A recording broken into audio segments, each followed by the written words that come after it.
سرکار دو عالم صلی اللہ علیہ وسلم نے فرمایا کہ آسمان سے زمین کی طرف جو اللہ رزق روانہ کرتا ہے، اس رزق کے 10 دروازے ہیں،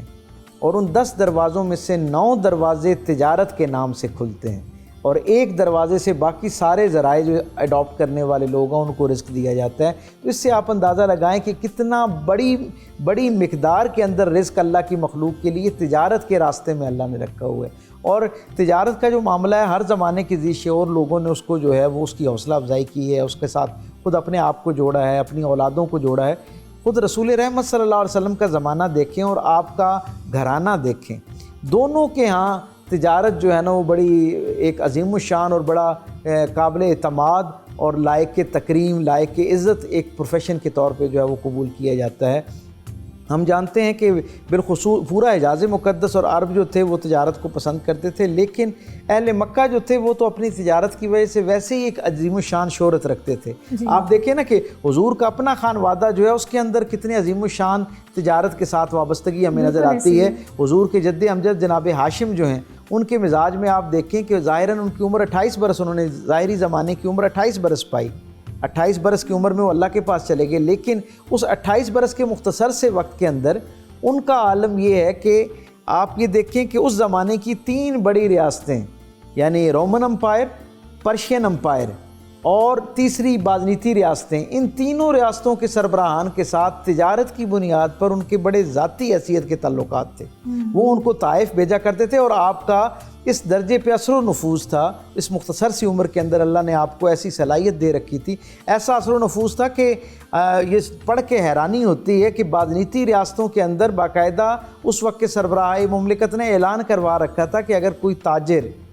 کرشی لہجے کے اندر، جو حضرت ہاشم کا لہجہ تھا جس میں آپ بات کرتے ہیں، اس لہجے میں کوئی آدمی یہاں آ کے سامان تجارت بیچے گا تو اس سے حکومت ٹیکس نہیں لے گی۔ تو اس سے اندازہ ہوتا ہے کہ اس زمانے کے لوگوں کو ان کے ساتھ ان کی تجارت کے حوالے سے کیسا جو ہے وہ معاملہ تھا۔ حضرت جناب عبد المطلب جو ہیں، ان کے احوال میں ہمیں ملتا ہے کہ جب سرکار دو عالم صلی اللہ علیہ وسلم ان کو بچپن میں اپنے ساتھ بٹھایا کرتے تھے تو وہ جو غالیچہ تھا، وہ جس کے اوپر آپ اپنے دادا جان کے ساتھ بیٹھا کرتے تھے، وہ اس زمانے کی جو رومن امپائر تھی ان کی طرف سے تحفے کے طور پہ حضرت جناب ہاشم کو وہ تحفے کے طور پہ بھیجا گیا تھا، جسے بچھایا جاتا تھا اور اس پہ وہ بیٹھتے تھے۔ یہ سارے روابط کیوں تھے؟ یہ تجارت ہی کی وجہ سے تھے، اور خود رسول اللہ صلی اللہ علیہ وسلم کی زندگی میں پھر ہمیں تجارت کا ایک بہت نمایاں احوال جو ہے وہ دیکھنے کو ملتا ہے۔ ڈاکٹر صاحب، تجارت کی اہمیت تو آپ نے بہت ہی اچھے الفاظ میں واضح کر دی۔ اب نبی کریم صلی اللہ علیہ وسلم کی بتائی ہوئی جو بھی باتیں ہیں وہ ہمارے لیے پرائمری سورس آف گائیڈنس ہے۔ تو نبی کریم صلی اللہ علیہ وسلم نے تجارت کا بھی ایک نظام متعارف کرایا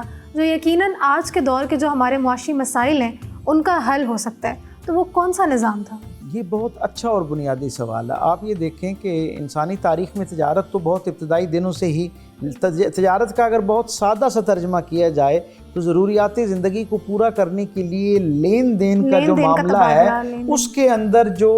ایک بنیادی نفع، اصل زر کے اوپر بنیادی نفع کمانا جو ہے، اس کو تجارت کہتے ہیں۔ آپ یہ دیکھیں کہ یہ کم و بیش اس کی تاریخ بھی اتنی پرانی ہے جتنی خود انسانی سویلائزیشن کی تاریخ پرانی ہے، یعنی تبادلے کی بنیاد پر بہت ابتدائی دنوں سے، ابتدائی سالوں سے انسان اس مشق کا حصہ ہے۔ ٹریڈ سسٹم دیکھتے تھے کہ چیزوں کا تبادلہ ہوتا تھا، تبادلہ ہوا کرتا تھا، کرنسی آ گئی، پھر آہستہ آہستہ کرنسی آئی، اور آج جیسے ہم دیکھتے ہیں کہ پیپر کرنسی، اور پھر پیپر کرنسی کے بعد اب ایک ای بیس کرنسی جو ہے نا، وہ بھی اب پوری دنیا کے اندر بہت معروف اور متعارف اور مستعمل ہے، بہت زیادہ استعمال کی جاتی ہے۔ میں آپ کے سوال کی طرف اگر جاؤں تو ہم یہ دیکھتے ہیں کہ رسول اللہ صلی اللہ علیہ وسلم کے مزاج کے اندر آپ نے جیسے زندگی کی باقی تمام شعبوں کے اندر ایک نئے مائل سٹون سیٹ کیے، نیا ٹرینڈ سیٹ کیا، اور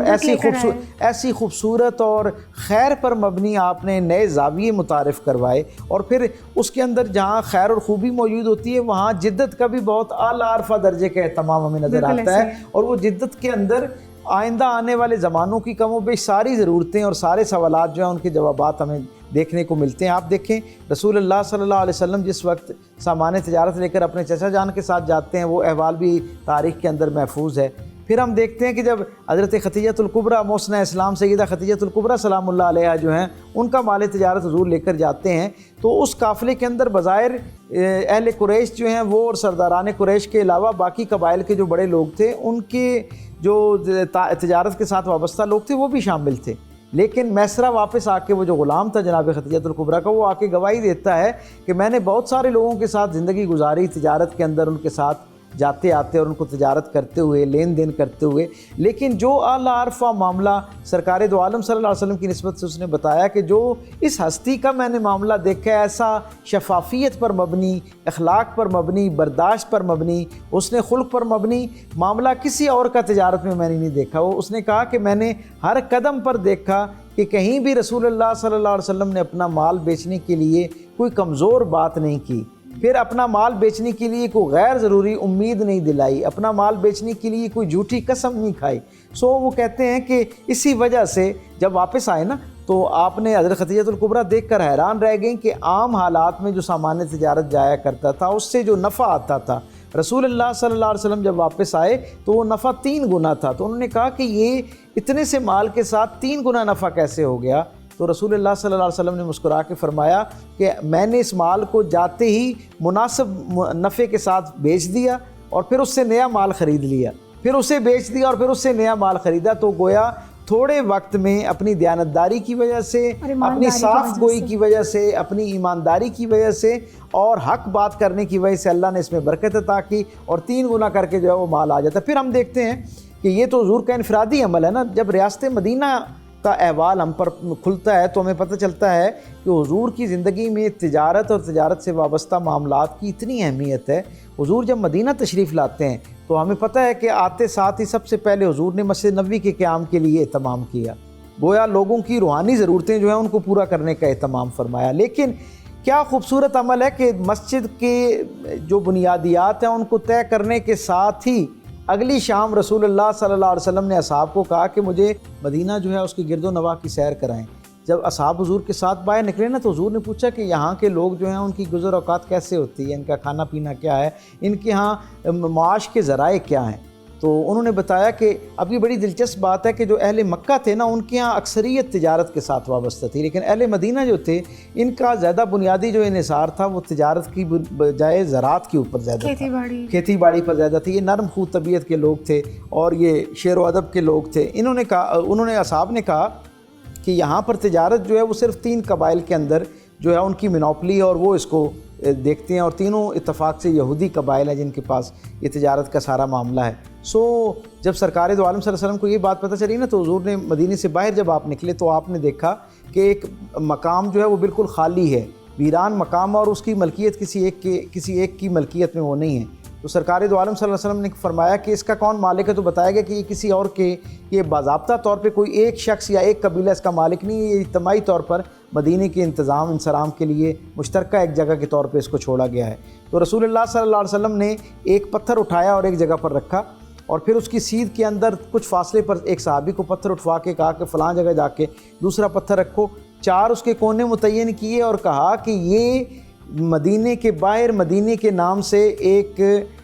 تجارت کا مرکز یعنی منڈی قائم کی جاتی ہے، اور تاریخ ہمیں یہ بتاتی ہے کہ یوں اس طرح وہ پتھر رکھنے کے ساتھ ہی میرے آقا کریم صلی اللہ علیہ وسلم نے انسانی تاریخ کا پہلا ٹیکس فری زون قائم کیا۔ آج دنیا اس کے نام پر بہت جدیدیت کے نام پر اپنے آپ کو بہت ترقی یافتہ ثابت کرنے کے لیے اس کا سہرا اپنے سر لیتی ہے۔ انسانی تاریخ میں پہلا ٹیکس فری زون میرے اور آپ کے رسول صلی اللہ علیہ وسلم نے مدینے کے اندر قائم کیا، اور پھر اس کا ایسا اہتمام کیا، اس کے اندر 6 دروازے قائم کیے، اور پھر وہاں پر تجارت کے لیے آنے والے لوگوں کی فیسیلیٹیشن کے لیے باقاعدہ سرائے کا انتظام کیا، اور نہ صرف ان کے لیے سرائے کا انتظام کیا ان تاجروں کے لیے، بلکہ ان کے جو غلام تھے ان کے لیے بھی آپ نے سرائے کا انتظام کیا، اور ایک درجہ آگے جا کر ان کے جو کیونکہ اس زمانے میں زیادہ سفر جو تھا وہ سواریوں پر ہوتا تھا، جانوروں پر ہوتا تھا، تو سرکار دو عالم صلی اللہ علیہ وسلم نے ان کے جانوروں کے لیے سایہ دار پانی اور مقام کا انتظام بھی کیا تاکہ وہ بھی اس جو رحمت ہے اس سے جو ہے مستفید ہو سکیں۔ اور یوں اس طرح کر کے اس کا فائدہ کیا ہوا، یعنی جو مغربی مفکرین ہیں وہ یہ بات کہتے ہیں اور ماہر معیشت جو ہیں وہ یہ بات کہتے ہیں کہ یہ مدینہ اکنامکس کا کمال ہے، رسول اللہ صلی اللہ علیہ وسلم کے لائے ہوئے وہ جو نظام تجارت ہے، نظام معیشت ہے، اس کی یہ برکت اور کمال ہے کہ میرے آقا صلی اللہ علیہ وسلم کی اس ٹیکس فری زون قائم کرنے کے بعد